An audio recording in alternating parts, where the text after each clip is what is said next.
You'll regret it if you don't. Gotta say what's on your mind now. Just let it go. Get your thought out like it's water. Let it say what's on your mind now.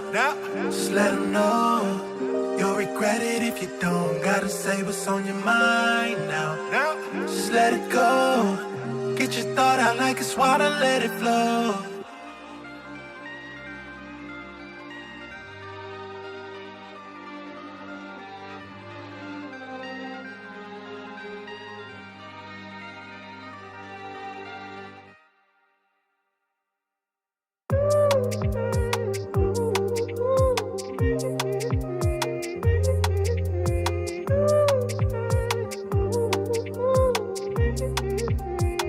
Why don't you say what's on your mind now? Just let them know. You'll regret it if you don't. Gotta say what's on your mind now. Just let it go. Get your thought out like it's water, let it flow. You was stuck, that original. If you didn't know, they don't make them like you. No, not anymore. Give it all you got. Leave it on the floor. Ain't no holding back. When you in the mode. What are we saying? You ain't playing. PM to the AM. Put that work in, only way you getting on. If they asking what it is you really want, why don't you say what's on your mind now? Just let them know. You'll regret it if you don't. Gotta say what's on your mind now. Just let it go. Get your thought out like it's water. Let it say what's on your mind now. Just let them know. We are live and we are back, baby. Thank you so much for joining us for Passion and Faith. We're returning today with an amazing show. We have beauty visionary John Demsey. He is in the building. He is responsible for transforming. Matt, pull up some of those photos because we're about to talk about the brands, world famous brands that he is responsible for transforming. Estée Lauder being one of them, turning it into a $100 billion cosmetic giant, also advocating for diversity, pushing hip-hop stars, quite frankly, Black women, to the forefront of those iconic MAC campaigns. You see that Rihanna right there. The Queen, Diana Ross, John in the background, oh so humble. Look at that. Amazing. So he is here. He is sharing his story, the new brands that he is now advising for, and the brands that he swears by. John, welcome to Passion and Faith. It is such a pleasure to have you. I'm so thrilled to be here. Thank you for inviting me. So, John, the whole point of our show is talking to successful people like yourself that have a real story to tell. You've gone through adversity. You are aware of what it's like to be on the other side. Now that you're on this side, the successful side. Exactly. So we want to address the elephant in the room. And you've talked about this. Yes. You were at the helm of Estée Lauder. I was the executive group president of the Estée Lauder companies. I was the second executive in the company. Number 2 guy. During the pandemic, you posted a meme. And I'm going to get my the folks that are watching up to speed who may not be familiar. You posted a meme of a Sesame Street character that used the N-word and said, you know, this guy done got the Rona at a Chingy concert.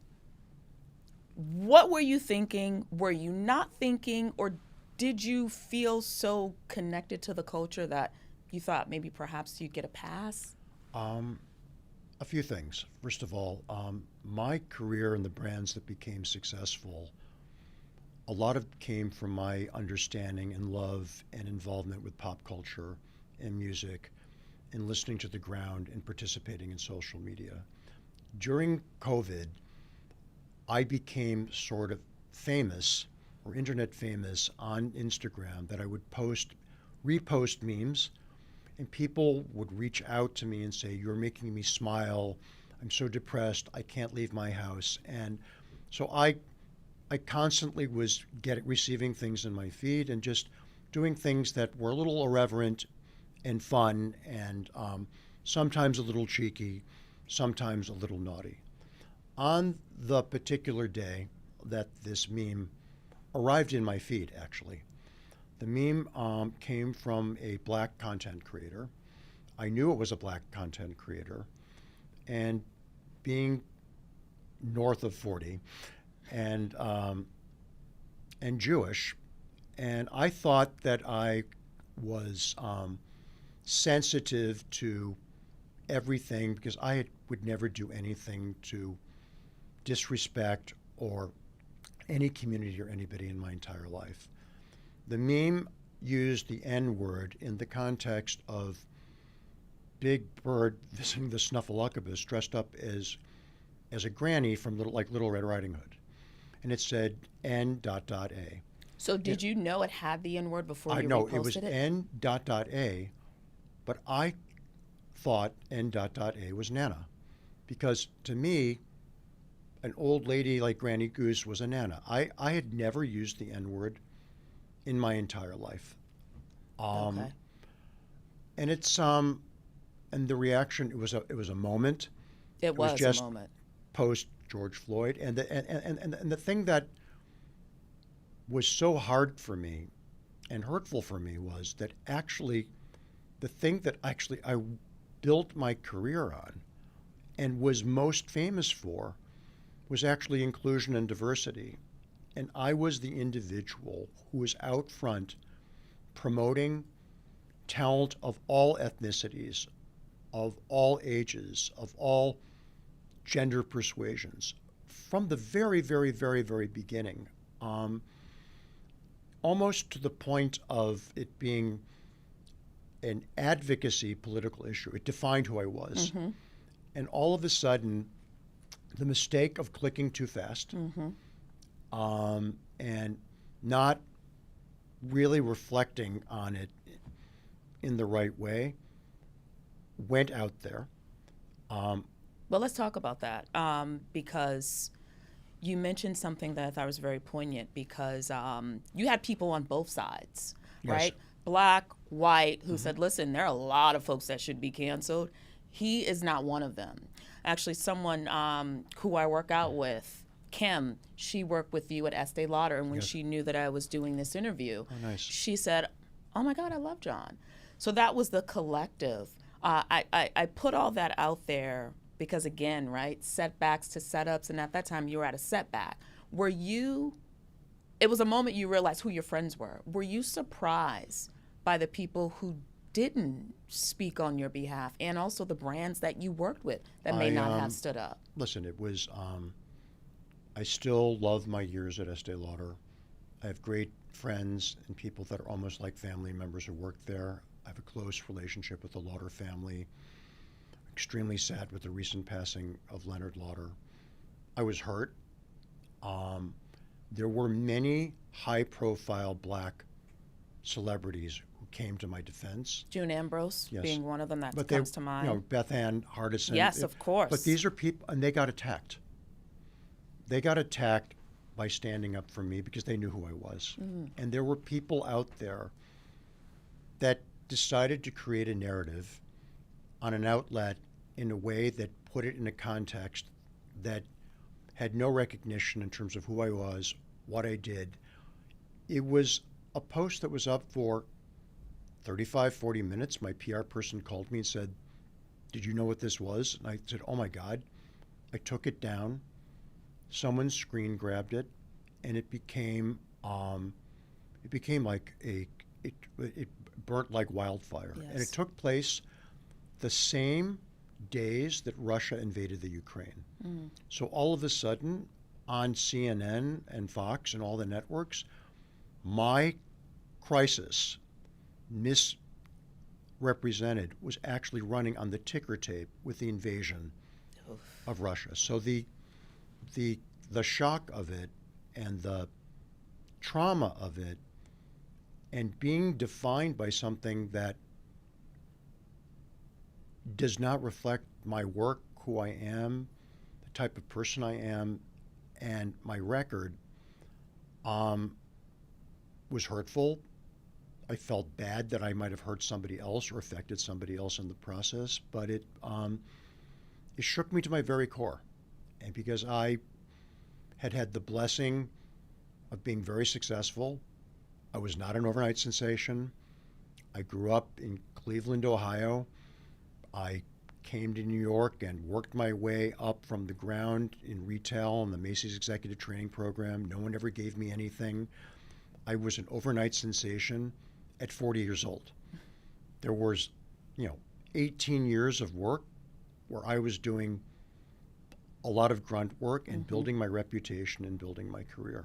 So it was an important inflection point. And other people would have folded up their tent or put their head under the covers or chosen just to try to go away.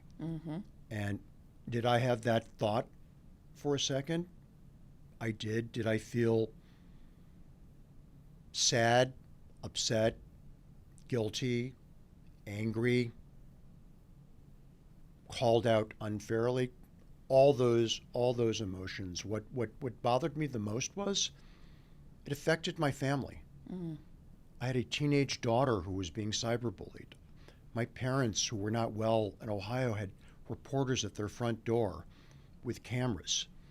So all of a sudden, I was being followed by the Daily Mail in New York City. So this became so much in the press that it was starting to define me. And I made the decision not to comment and to not become the cancel guy. And with my non-compete and with this time period, I had to bring myself close with the people that really matter and the people who really care. And it was very interesting who showed up and who didn't. And I took the time of reflection of rediscovering who John Demsey was. And I wasn't somebody who was defined by my job or what I did or who I know, but I'm defined by the kind of person I am and the type of work that I do. I did a book. You did, and I we're did. going to It's talk called about that it's called book. Behind the Blue Door. Don't get into that just yet. We're not going to get into that right now. Because this is an amazing book. It's home. I basically needed to rebrand myself and introduce myself to people who did not know me. And I guess, being older, Seasoned. Being seasoned. Seasoned. A little bit of mileage. But being seasoned, there in our industry or in the entertainment world, most people over 38 or 40 years old know me. And I'm known around the world.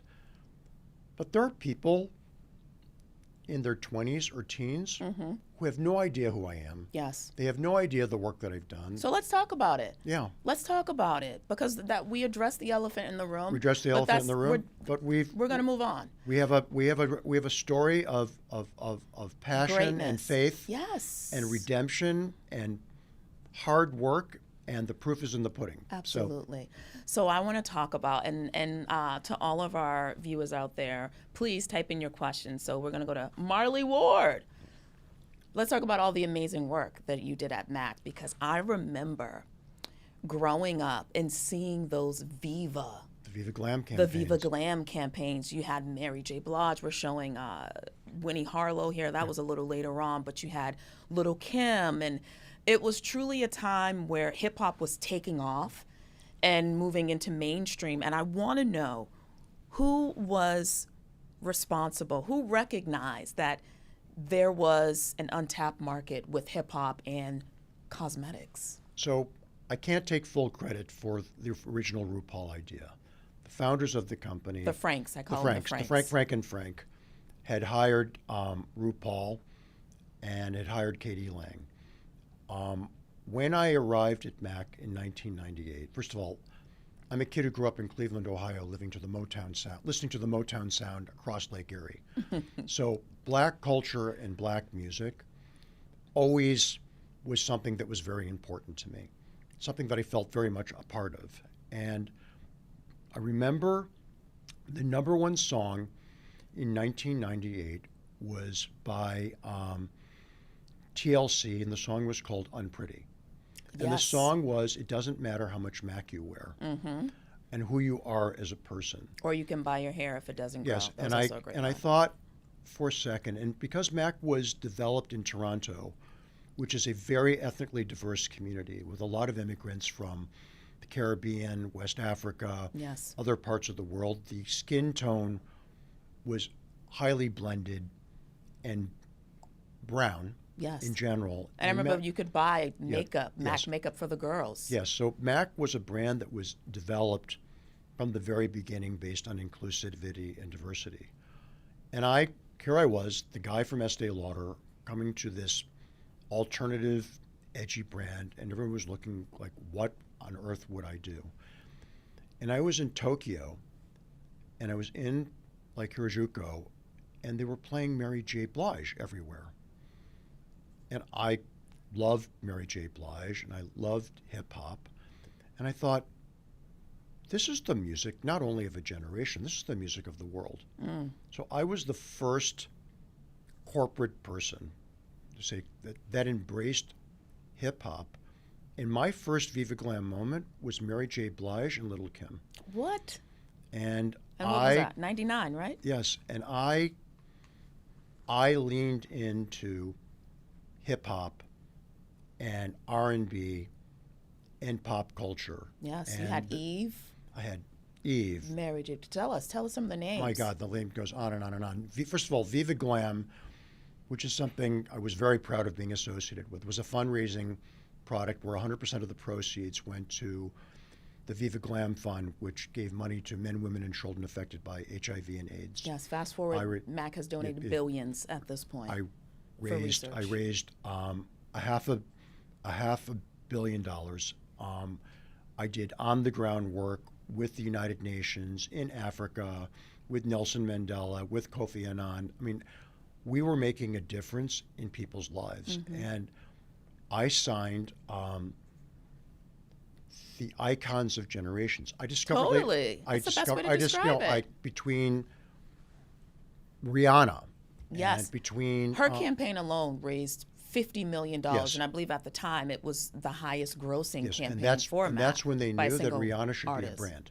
So that proved the point. And look at her now yes, worth $1 billion with her own. Missy Elliott, Yes. Christina Aguilera, Garbage, Elton John. I met Lady Gaga when she was still performing in a nightclub downtown, and Lady Starlight, her makeup artist, used to work at a MAC store. I signed Lady Gaga on her first commercial deal, and at the time, no one but myself believed in it, so they were nervous. So we put Cyndi Lauper in the ad with her.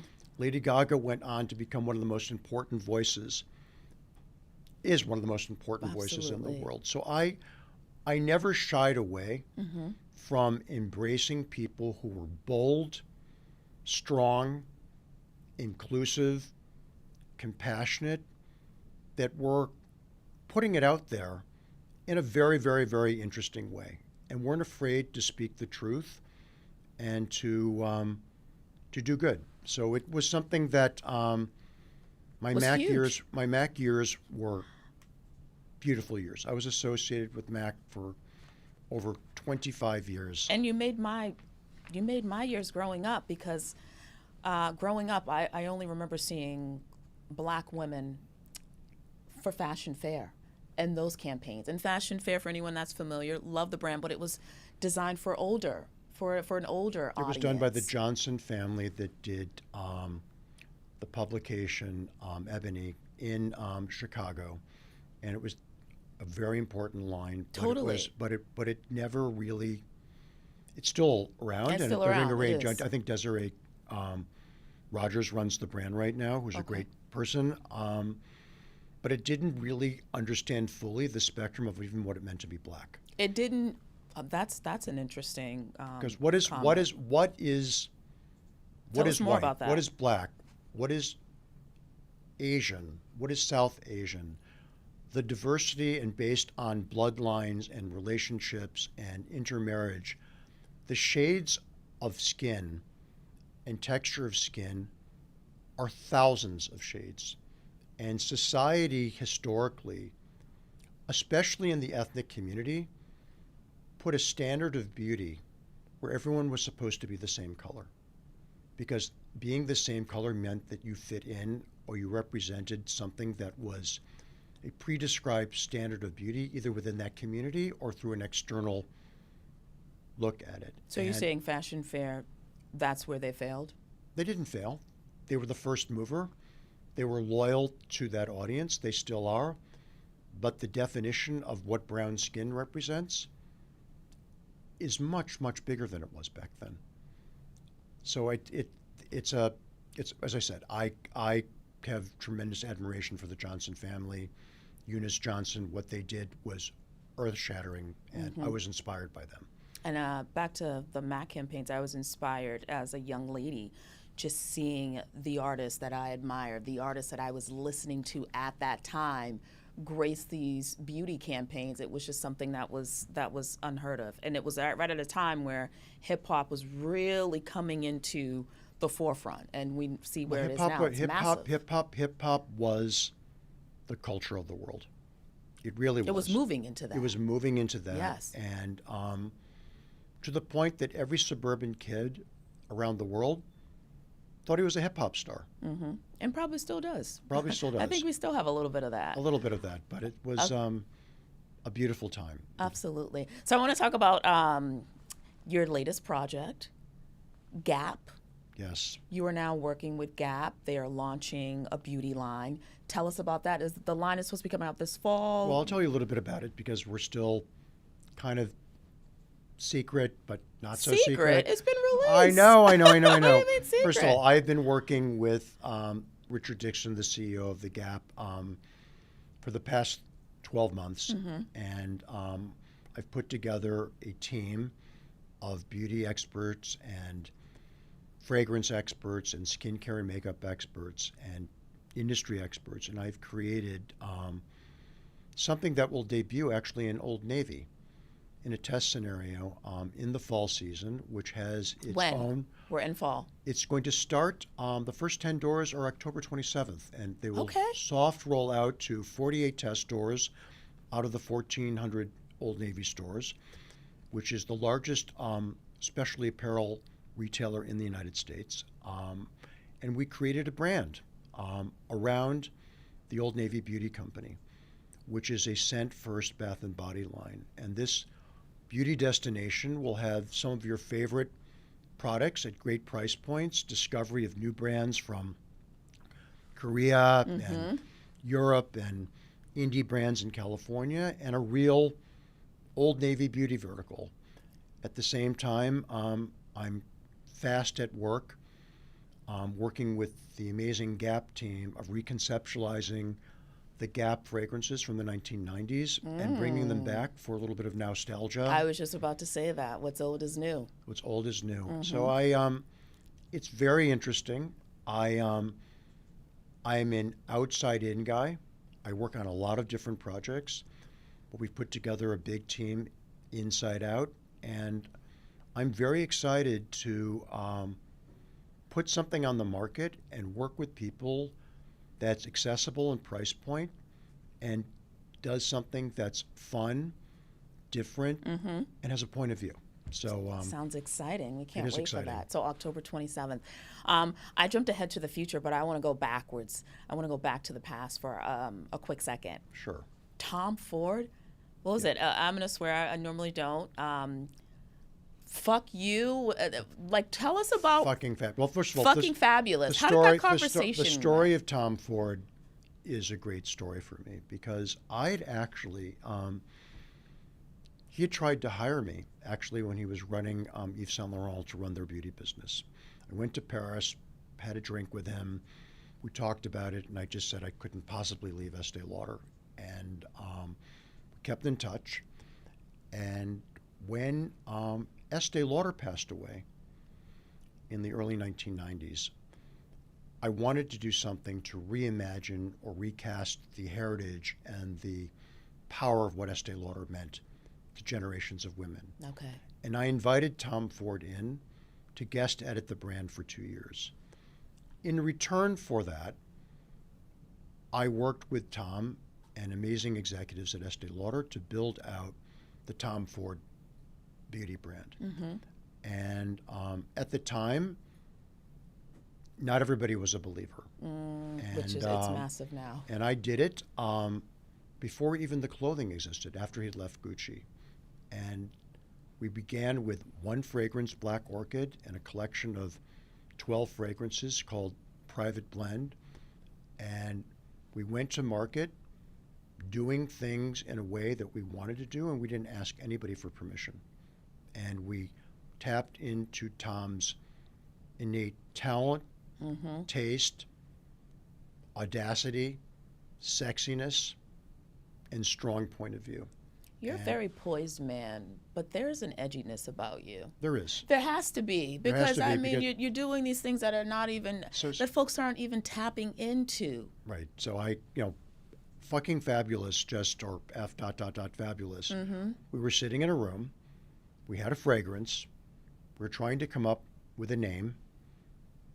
And Tom said, this one is really fucking fabulous. And I said, let's call it that. And I got a lot of pushback. I bet. From a lot of people. We had to do a safety version or a PG-13 version for many countries around the world. And interesting, the week that we launched Fucking Fabulous, which had a launch budget of about $600,000, What? was the same week that Chanel had launched its new fragrance, Gabrielle, which had a $50 million budget.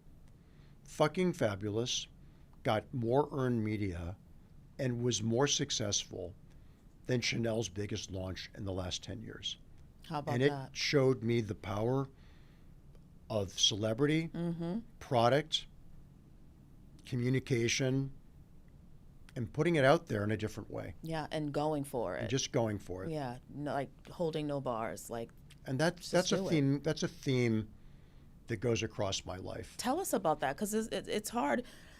It's hard for a lot of us to tap into that and to trust that when it's innate. But to really trust it and is- pull it out. It is innate, and it's something I've always had the ability of connecting with many people in various walks of life, in the real world, in other worlds. But it's something that, and I love. I'm a pop culture junkie. I'm going to test you. I'm a voracious reader. I listen to music. I listen to Spotify every day and pull up the top selling songs in Sao Paulo or Nairobi or London or Paris. So I really want to know. And I have this amazing insurance policy that I've had this teenage daughter that I've been growing up with, and she's 17 now, and she's the customer. So True. So watching her friends, watching my 32-year-old niece, watching all my friends, watching all their children, I'm inspired by everybody and everything. And in my mind, long as you're kind and you don't do something bad to somebody else, I'm very bullish on everybody expressing themselves. I love that you discussed how you're picking from your tribe in terms of being inspired, right? For the new brands that you're working on. You're also, we spoke of Poiret, the Korean. Poiret is a brand that was the first. Wait, before you get into that, let me just say this really quickly. We spoke of the Gap, and there was some pushback online in regards to why are we tapping an older white guy? Why are we not looking for someone younger, more spicier to lead this campaign? What do you say to comments like that? Because it sounds like you're still very much so tapped in as to what's happening right now. Well, for starters, I think that having some time and a perspective is important, because I know what came before. I've made more mistakes than successes, and I really know the business, the industry, and the global market. I have always surrounded myself with people under 35. I will never go into any creative or business situation that I don't have people that are going out every single night or that are living the life. And I feel as contemporary and young as someone half my age. And in some respects, I have more curiosity and more passion to understand what's trending and what's new than people who are in their early 20s. So Okay. I think it's ageist. However, I understand the point. I have a responsibility to raise up new generations of beauty talent and beauty voices. Are and you doing faces. that? Are you I mentoring? am. I'm actually, if you look at the landscape of most of the executives in the beauty industry around the world, or many of the independent lines, many of these people work for me at MAC. Many of these people actually are people that I was a champion of. So I've probably brought up 25 years of people who are bold-faced names with their own brands or in the beauty business or have important positions because I believe in the youth. Diverse group of folks as well? I listen, I'm just as excited to speak to someone 95 years old as I am to speak to someone who's 8 because everybody's got something to say. Absolutely. And the way that they see it is unique to who they are and is inspiration. All right, John. Well, we're starting to run out of time. I do want to squeeze in a few more questions because you're working with El Catterton. I'm working with El Catterton. El Catterton, excuse me, which is a conglomerate of a bunch of different brands. Can you tell us about these new projects that you have in the works? Sure. Well, the ones you can talk about. Yes, El Catterton is a private equity firm dedicated solely to the consumer space. And I have been working on a lot of Steve projects that I can't talk about. But one that I'm very proud of is that I led the team to buy a brand that you'll be seeing a lot of in the United States by next spring called Kiko Milano. So Kiko Milano is the OG makeup brand from Milan that is 27 years old, that is the largest independent makeup brand in the world. And I am working right now with an amazing team to make Kiko Milano a global beauty sensation. So there's a lot in the dig site right now, but this is a business that does over $1.2 billion a year in business, and it is amazing product, all made in Italy, for a third the price of the products that you love, made in the same place. So wait, once it comes to the U.S., don't tell me the price is going to get jacked up, right? It'll Not at all. Okay, that's good. You're going to be able to get your lipstick for $12. And it have pigmentation. It's going to be, it's got nothing but pigmentation. Yes. Payoff, wear, pigmentation, and good for you ingredients. Okay. So so that work has been really interesting. I've traveled all over the world, spent a lot of time in India, Asia, Europe, and across the United States. So it's fun being on the sell side versus being on the buy side for a change. So it's been very empowering, and the people who work there are amazing, and they were the first people who called me. So when you say the first people that called you, when I went through your setback? when I had my setback, How about that? a week later I had a call. How about that? That was so they were the first mover.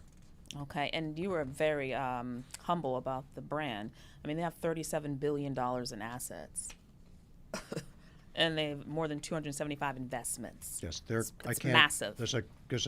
It's a village of amazing people and a great team, and I'm their beauty guy. So. And you're our beauty guy. Well, thank you.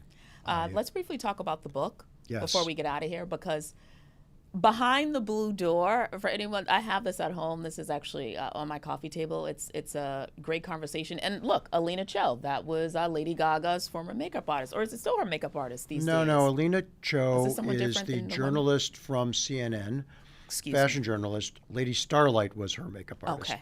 But Alina Cho in full transparency, is one of my best friends, and she's a writer in fashion and style. And Douglas Friedman, who's an amazing photographer, did all the photography in the book. And the reason why I did it, when the world decides to define who you are based on a narrative out of context. This is your home. Yes, this is my home. And I thought, like, what am I going to talk about? And This is I thought, like, well, insane. the product that reflects me to the max is actually the way that I live. And this isn't about who I worked for. This is about my passion for discovery, embracing things artistic. It's expression as It's well. about I look personal at this. expression, daring to be different, not for everyone, And bold. and bold. Totally. And living life boldly. And the idea of the timing of this was during this period of imposed self-reflection. I came to understand that you should not judge a book by its cover. No doubt And about I it. actually did a book that brought you into my creative process and who I am, Looking at you. not what I did. Looking at you, I would never imagine that your home would be decorated. And I did like it. that. I did it with a close personal friend, BB Monahan, and I did it. Every single thing in that house, I picked out myself. Wow. Every piece of art, I discovered. Some of these artists, I helped make famous. A lot of these are artists that I worked with in photography campaigns, doing fashion and beauty over the years. So it was my passion project. It's pretty remarkable. We don't have enough time, John. Alina Cho, we were talking about you before we started, so I got the names confused, but shout out to you, John's bestie. I want to have some fun with you before we go. Okay. You mentioned that you are a man of the times and you are hip and you are witted. What's your favorite song right now? Give me your favorite hip hop song. My favorite song right now, well, I was really, my song of the summer was The Weekend with Okay. Anita. I don't even know that song, so you But clearly got me. I think that's probably the one. I mean, I'm in a Taylor Swift mode right now. I'm in a Doechii mode Yes. right now. Love Doechii, Taylor I Swift too. I like. What do I you like, put on when it's time to get riled up? I What are go you onto listening to? Spotify. I choose a dance playlist of the top 100, and I choose a music genre. So it could be Afro beats or hip hop or Latin Okay. or world music or the top 50 songs in Nigeria with Burma Boy. And then I'll pick a country western station Yes, yes. or listen to K-pop. So I like, because Music. music is the connectivity of the world. Absolutely. Absolutely. All right. John, this was fun. You're a girl dad. I'm going to ask, and we got to go. Since you're a girl dad, is that what keeps you grounded? It does.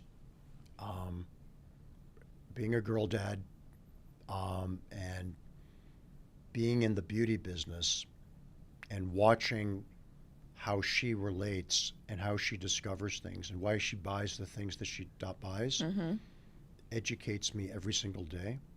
To understand the new generation and the new media, you have to be in it. Totally. Totally. John, how can folks find you? This was so fun. I wish we had more time. How can we find you? How can you find me? Well, you can find me on my Instagram feed at J Dempsey. Okay. Are you controlling that these days? I do it all myself. Okay. I always did. Oh, I yes. always did. You can Find you at the Blue Door. you can find me in fine bookstores across the nation. You can buy my book on Amazon. Yes. Behind the Blue Door by John Dempsey. It's on. I don't know if it's on sale this week or not on sale this week. If it is, get it. It's You worth can it. find me on LinkedIn and Facebook. Okay. And there I am. And there you are. And there we are. Thank you so much, John. This was Thank you. wonderful. I really, really enjoyed it, and I love your I love your podcast, and I love the way Thank you. that you embrace life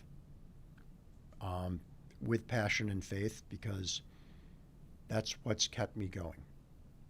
That's all we got. That's all we got. Yeah. Without it, there's nothing. All right. All right, Matt, the man behind the podcast, start the music. Let's see if you got some moves, John. You said you like. Let's see what you got. Come on, Matt. Where's the music? There we go.